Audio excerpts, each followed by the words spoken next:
Hey, what is up guys, MKBHD here, and this is the new Google Pixel phone, or two phones, the Pixel and the Pixel XL. They're picking up where Nexus left off with this whole stock Android experience thing and showcasing the absolute latest of what's good with Android. So while Nexus phones were Google working with manufacturers like HTC and LG and Huawei to make the phone, Pixel here is the first phone made entirely by Google inside and out, top to bottom, the whole thing.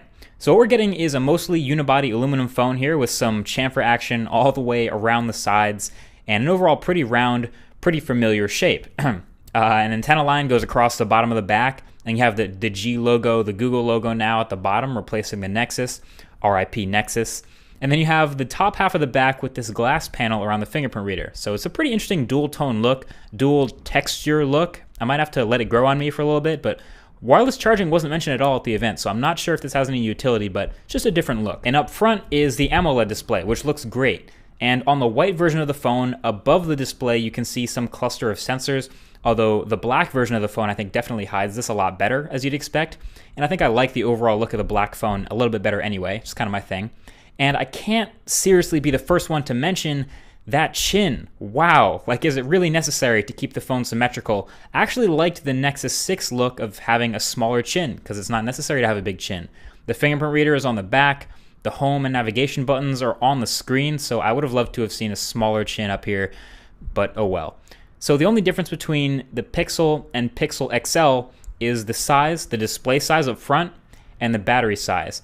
The 5.5-inch display of the XL and the 5-inch display of the Pixel. Everything else, the specs, the camera, everything else is identical. So speaking of specs, this is shaping up to be possibly the fastest phone ever.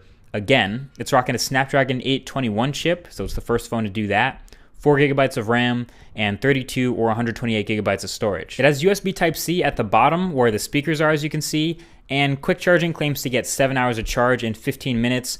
Oh, and don't worry, it still does have a headphone jack. Feels crazy every time I have to say that, but it's true. It's still up here at the top. And the camera on the back claims to be the best on any smartphone by their pre-production DxOMark ranking. Now, I can't even keep track of how many smartphones have claimed that anymore, but it is promising. It's a 12 megapixel camera with a really big sensor, so 1.55 micron pixels, which are some of the biggest I've seen in a while. It's basically ultra pixels at this point.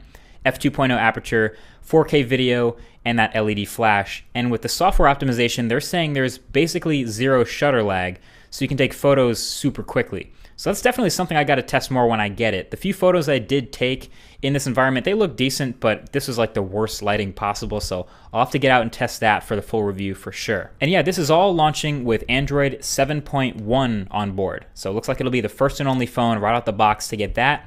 And playing with it, I found it pretty nice. Now the round icons and the couple new UI tweaks, I can get used to that.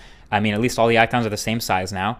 But the rest of Android 7.1 is a bunch of new features and little additions to 7.0.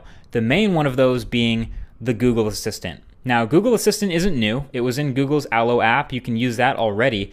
But now they've built it into the OS itself. So it's replacing what was essentially Google Now on tap, where that used to be. So now anywhere in any app, on any screen, you can long press the home button to get the little pop-up for Google Assistant.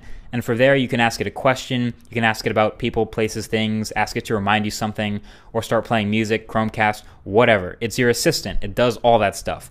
Now, you can still get the Google Now on tap features by swiping, so if you still want that awesome screen recognition stuff, you can long press on the screen and swipe up, and you'll have the Now on tap features. But yeah, the assistant and all its machine learning awesomeness is a major new feature, a major point for Android 7.1. And the rest of the things I noticed were pretty little. Like in the settings, there's a new tab over to the right called Support, where you have direct links to calling or video chatting with tech support. The new home button animation, you saw it when I long pressed it, but there's this new fancy animation every time you regular press home, and it's quick, but it's nice. You can't really miss it. And this new animated lock screen thing, check this out. Look at the canyon picture when I unlock it. See it moving? Like, that's crazy. That has to be new, right? Or at least the images built in for the support are super good looking now. But anyway, that's what's good. The first impressions for me right off the bat with the Pixel phone and with the Pixel launcher are a bit of a mixed bag for sure. Of the three new colors, I would say the black one is my favorite, not a surprise. But not gonna lie, that blue is actually pretty good looking in certain light. but you're going to want to love it to spend that premium price that this phone is going to come in at. It's starting at $649 unlocked, which makes sense for the build you're getting and the specs you're getting, but you're going to have to really like it. So I'm hoping to get my hands on this and the Daydream View headset later this year, and Google Home and Chromecast Ultra and everything they announced. But in the meantime, let me know what you think of Pixel and Pixel XL. Is this your next phone? Is this enough to convince you to spend your money? I think the full review will be a lot of fun, so definitely subscribe for that, and be sure to share this video, your one-stop shop for all information, all things Pixel, until it comes out anyway. Thank you for watching. I'll talk to you guys in the next one. Peace.